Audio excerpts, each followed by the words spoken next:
Hello, hello, English learners. Your cozy place to learn easy English through real conversations. I'm Anna. And I'm Jake. We're really happy you're here. Jake, quick check-in. How are you today? I'm good. Today I saw something small that made me feel calm. Oh, what happened? I was waiting in a line, and someone let another person go first. No big show, just a quiet kindness. It reminded me, small things matter. Quiet kindness. I love that. It's simple, but it stays with you. Yeah. How about you? I'm okay. I caught myself rushing, then I stopped, and I sat for 1 minute with my warm drink, just 1 minute, and it felt like coming back to myself. Coming back to yourself. Yeah, that's a good feeling. And maybe you listening right now, you also need that. A small return to yourself. So today's topic is perfect for this moment. Yeah, today we're talking about how to love yourself more than anyone else. Not in a selfish way, in a healthy way. Like respecting yourself, taking care of yourself, not abandoning yourself. Also, just so you know, this is a B1 level episode. So if you're intermediate, it's perfect. And if you're a strong beginner, you can still follow. Yes, just take what you understand, repeat the useful lines, and let the rest wash over you like background music. That's still learning. Still learning, yes. And to help you today, we'll share a few simple self-love habits you can use in real life.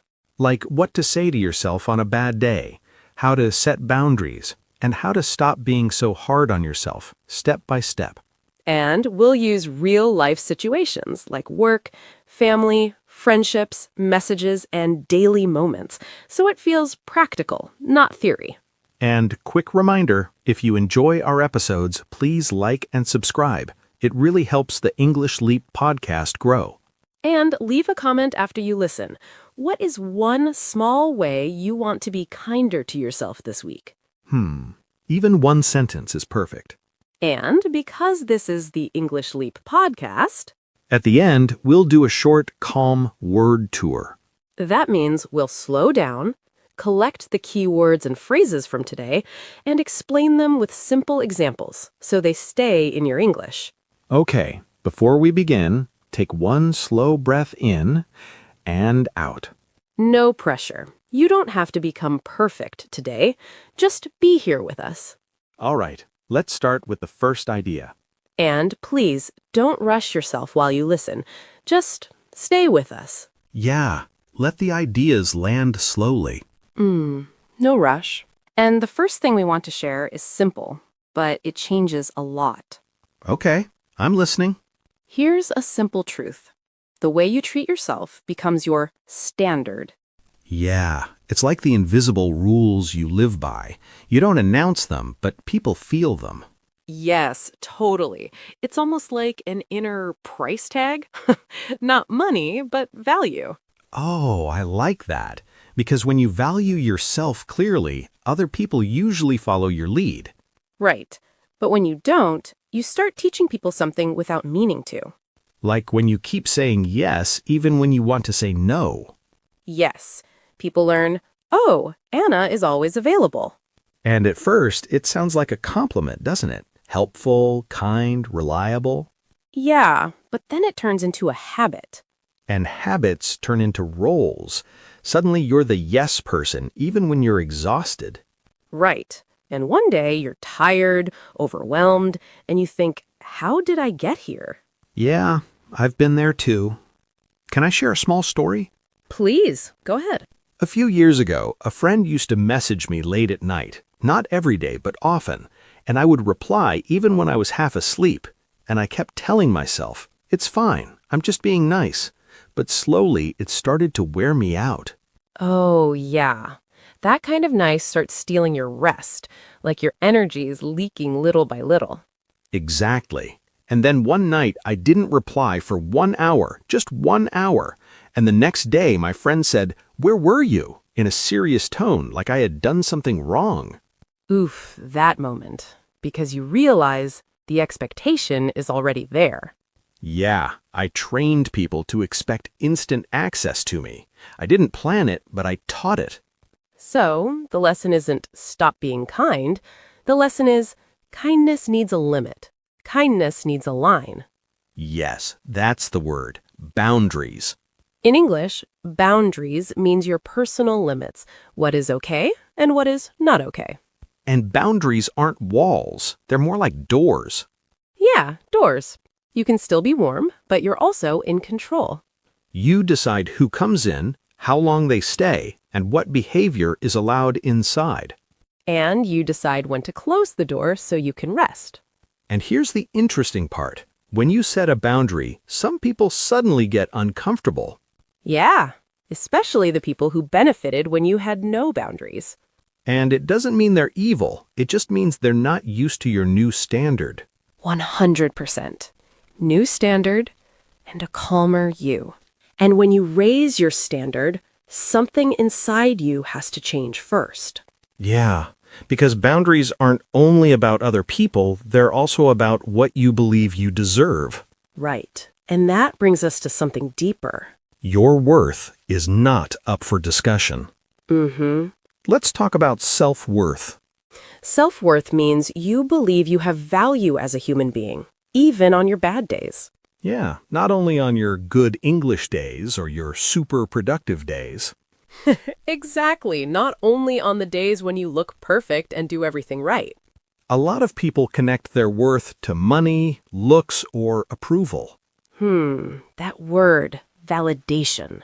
Validation, yeah. Validation means other people confirming you are good enough.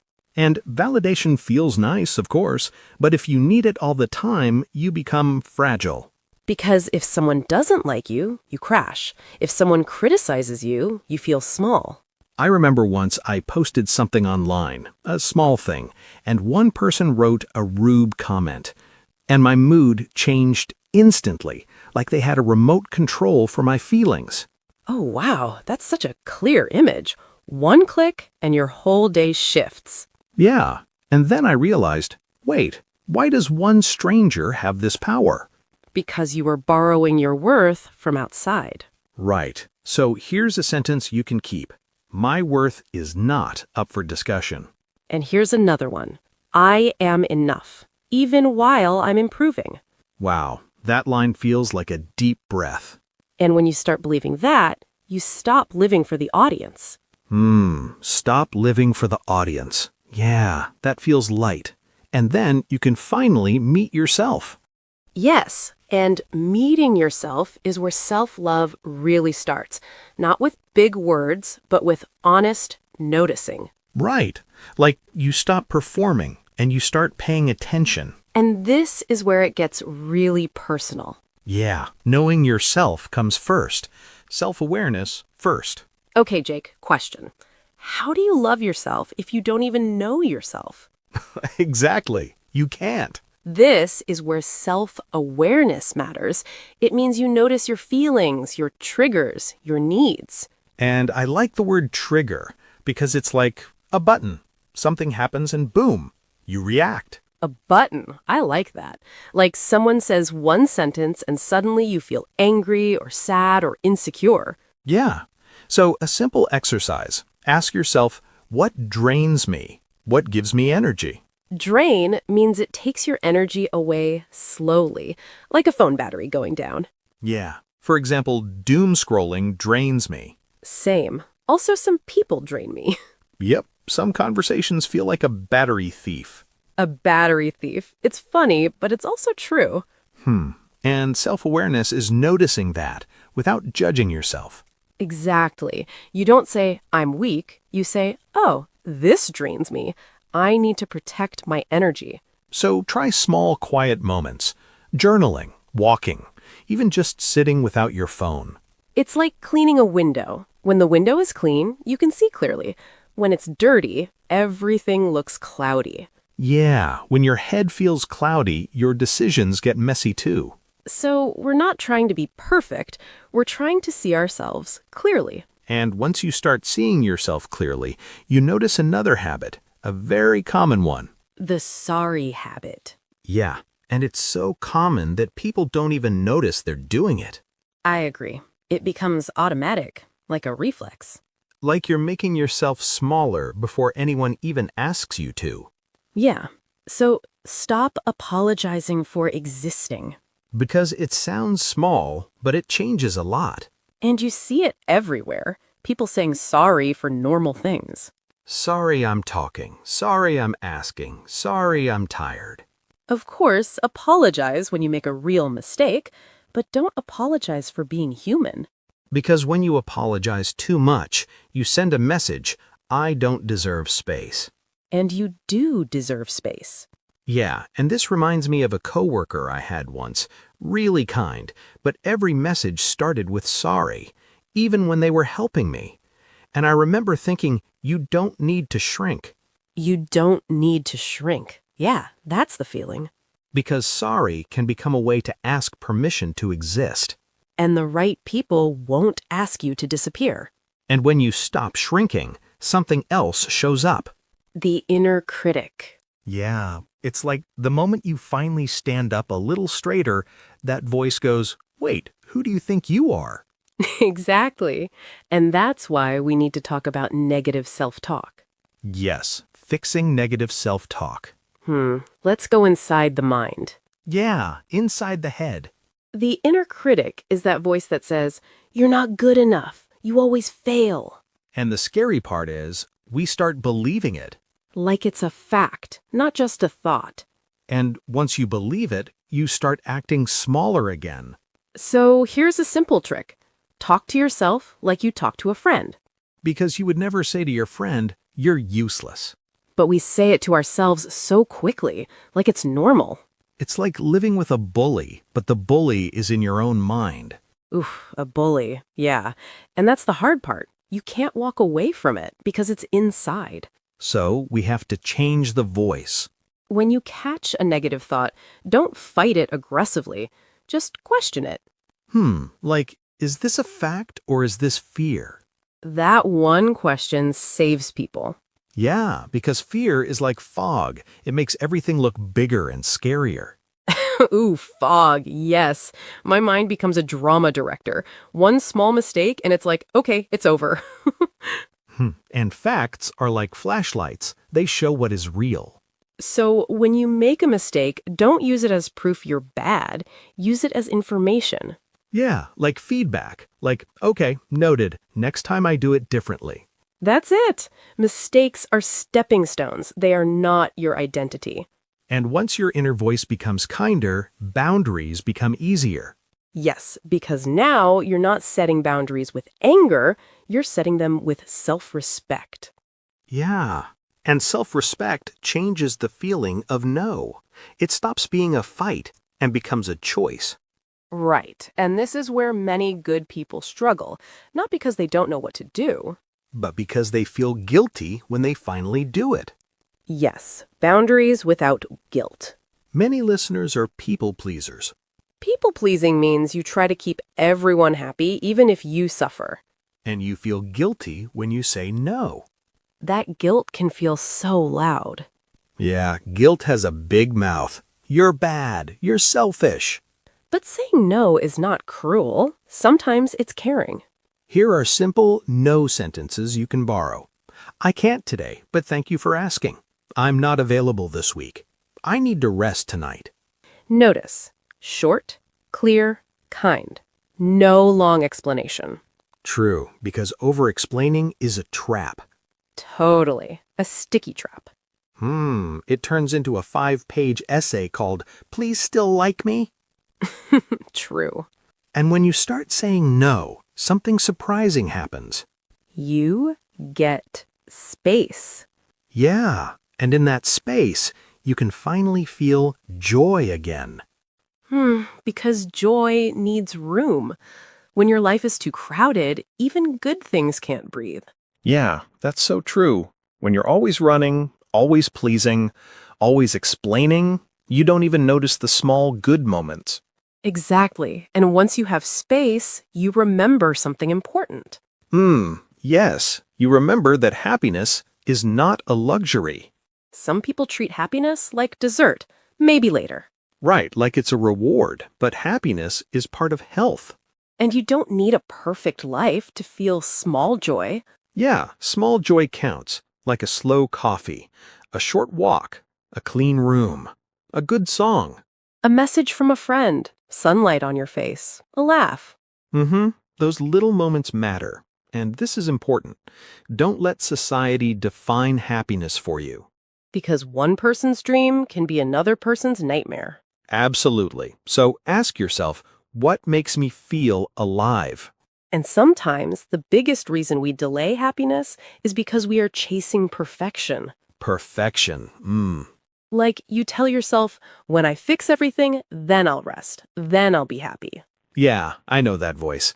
And the problem is that then never really comes, right? Because the finish line keeps moving. Right, that's why perfection is a myth. Yes, if you wait to be perfect, you'll wait forever. Because perfection is a moving target. Yeah, it keeps shifting, and honestly, social media makes it worse. That's the comparison trap, comparing your real life to someone's highlight reel. And you don't see their bad days. You don't see their stress. So don't measure your life with fake images. Measure your life with your values. Yeah, values are the real measure. And when you live by your values, you start protecting your energy. Yeah, because you realize your energy is not unlimited. So true. You can't keep giving and then act surprised when you feel empty. Even good people burn out. Yeah, and I think many listeners feel that. They're not lazy, they're just tired. Exactly. So this is a gentle reminder. Protect your energy. Not in a selfish way, more like in a I want to stay healthy way. Right, because your environment matters. People, content, routines, what you allow around you affects you. Some relationships feel warm, some feel unsafe. Yeah, and your body notices first. You feel tense. You feel small. You start choosing your words too carefully. And if someone constantly makes you feel small, that's a sign. It doesn't always mean they're a bad person. It just means the space isn't good for you. And sometimes you outgrow people. It's sad, but it's real. Yeah, and you don't need a big fight. You don't need drama. Sometimes you just step back. Little by little. Right, a little distance, more quiet, more room to breathe. Peace is also a choice. Yeah, I like that. And when you choose peace, you become stronger after hard moments. You bounce back. And when you can bounce back, you start trusting yourself again. Yeah, because you're not breaking yourself after every hard moment. You're learning how to recover. Exactly. It's like life still hits you, but you don't fall apart the same way. Right.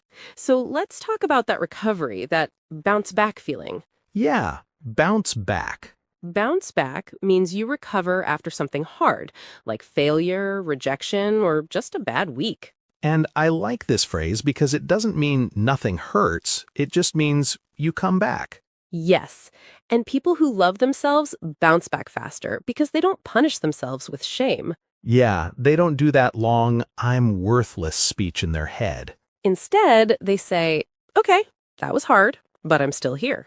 And then they look for one small win. Not a huge victory, just something small. Like, I got out of bed. I answered one email. I went for a short walk. Yes, those are wins. Celebrate small wins. Because small wins build confidence, quiet confidence. It's like building a wall with tiny bricks. One brick doesn't look like much, but over time it becomes strength. Yeah, and those little bricks help on the bad days because you can tell yourself, I've done hard things before. And to bounce back like that, we need one final ingredient. Forgiveness. Yeah, forgive yourself. Because honestly, a lot of people are carrying old guilt like a heavy backpack. And they've carried it for so long, it starts to feel normal, but it isn't. Yeah, it makes everything heavier. Even small days feel hard. And forgiving yourself doesn't mean saying, what I did was perfect. Right. It means I'm human. I learned. I will do better. and then you release the pain instead of living inside it. Yeah, you stop replaying the same moment and beating yourself up again and again. You keep the lesson, but you put down the shame. That's a beautiful line. You deserve a fresh start. Mm-hmm. And if you're listening and feeling emotional right now, just breathe. You're okay. Yeah. And we'll end in a calm way. Because this is the English Leap podcast. It's time for our short, calm word tour. That means we slow down, we collect the key words from today, and we explain them with simple examples. You can replay this part anytime, no pressure. Just let the words settle. Okay, let's start. First one we kept using was standard. Yes, your standard is your personal rule. It's what you accept and what you don't accept. For example, my standard is respect. If someone is rude, I step back. Or, my standard is rest. I don't answer work messages late at night. We also said available. Right. Available means you have time. You can respond. You can do it. For example, I'm not available tonight. I need to recharge. Or, are you available for a quick call? And we described people as reliable. Yes. Reliable means people can trust you. You do what you say you will do. For example, she's reliable. If she says she'll help, she really helps. Or, I want to be reliable, but I also need boundaries. We use the word overwhelmed, too. Overwhelmed means you feel like there is too much, and your brain feels full. For example, I felt overwhelmed this week, so I took a quiet break. Or, when I have too many tasks, I get overwhelmed. And of course, boundaries. Big word today. Yeah, boundaries are your personal limits, what is okay and what is not okay. For example, my boundary is no work chats after 9 p.m. Or, my boundary is speak to me with respect. And when you set boundaries, some people get uncomfortable. Yes, uncomfortable means you don't feel relaxed. You feel uneasy, a bit tense. For example, he looked uncomfortable when I said no. Or, I feel uncomfortable in loud places. We talked about self-worth. Yes. Self-worth means you believe you have value as a person, even on bad days. For example, my self-worth doesn't change because of one mistake. Or, I'm working on my self-worth. I want to respect myself more. We talked about validation. Right. Validation is when other people confirm you're good enough, like approval. For example, I like validation, but I don't want to depend on it. Or if you always need validation, you start feeling unsure inside. We also said fragile. Yes, fragile means easily hurt or broken. We can use it for feelings, too. For example, when I needed approval all the time, my confidence felt fragile. Or, after that comment, my mood felt fragile. We also said criticize. Criticize means to say negative things about someone's work or actions. For example, my boss criticized my report, but I learned from it. Or, try not to criticize yourself all day. And then we said crash, like emotionally crash. Yes, to crash emotionally means your mood falls suddenly, like you feel okay and then you drop. For example, when she ignored my message, I crashed and felt really sad. Or, after that call, my confidence crashed. Then we talked about self-awareness. Yes. Self-awareness means you notice your feelings, needs, and reactions. For example, self-awareness helped me notice I was saying yes too fast. Or, I'm building self-awareness by journaling. And we used the word trigger. Right. A trigger is something that causes a strong emotion quickly. For example, that comment was a trigger for me, and I felt angry instantly. Or, crowds can be a trigger for my anxiety. Then we used drain. Yes, to drain means something takes your energy away slowly. For example, doom scrolling drains my energy. Or, negative people drain me. And we said doom scrolling, such a modern word. Yeah, doom scrolling means scrolling online for a long time, usually reading negative or stressful things. For example, I stopped doom scrolling at night and I slept better. Or, when I doom scroll, I feel heavy after. We used apologize too. Yes, apologize means you say sorry when you did something wrong. For example, I apologized for being late. And we also said, don't apologize for being human. Then we talked about the inner critic. The inner critic is that voice inside you that says, you're not good enough. For example, my inner critic said I would fail, but I tried anyway. Or, when my inner critic gets loud, I take a breath and slow down. And connected to that was negative self-talk. Yes, negative self-talk is the harsh way you speak to yourself in your mind. For example, I'm replacing negative self-talk with kinder words. Or, negative self-talk makes small problems feel huge. We also said the word selfish. Right. Selfish means you only care about yourself and ignore others. But setting boundaries isn't selfish, it's healthy. For example, it's not selfish to rest when you're tired. And we talked about guilt. Guilt is that bad feeling you get when you think you did something wrong. For example, I felt guilt after saying no, but I reminded myself it was okay. Or, guilt can be loud, but it's not always correct. And the last one, regret. Yes, regret means you feel sad about something you did or didn't do. For example, I regret not speaking up, but I'm learning now. Or, I don't want to live with regret, so I'm choosing a fresh start. Okay, that was our calm word tour. You can replay this part anytime. Listen again and try using one word in a sentence today. And remember, you're still learning. That's not a problem. That's the whole point. Okay, before we go, let's just sit with one small idea. Yeah, not 10 ideas, just one. If you remember only one thing from today, let it be this. The way you treat yourself teaches people how to treat you. And you don't have to change everything overnight. Just choose one small upgrade this week. Maybe one boundary. Maybe one kinder sentence to yourself. Maybe one no without a long explanation. And if you want to make it real, leave us one comment. Yes, write one line. This week, I will, and finish it in your own words. We read your comments, and they really help other listeners too. And if this episode helped you, please like and subscribe. It tells YouTube, yes, more of this, please. We're really proud of you for staying with us till the end. This is Anna. And this is Jake. And you've been listening to the English Leap podcast. Bye. Your progress doesn't end here. To continue advancing your English skills, click on the next video or explore the additional videos we've thoughtfully selected for you.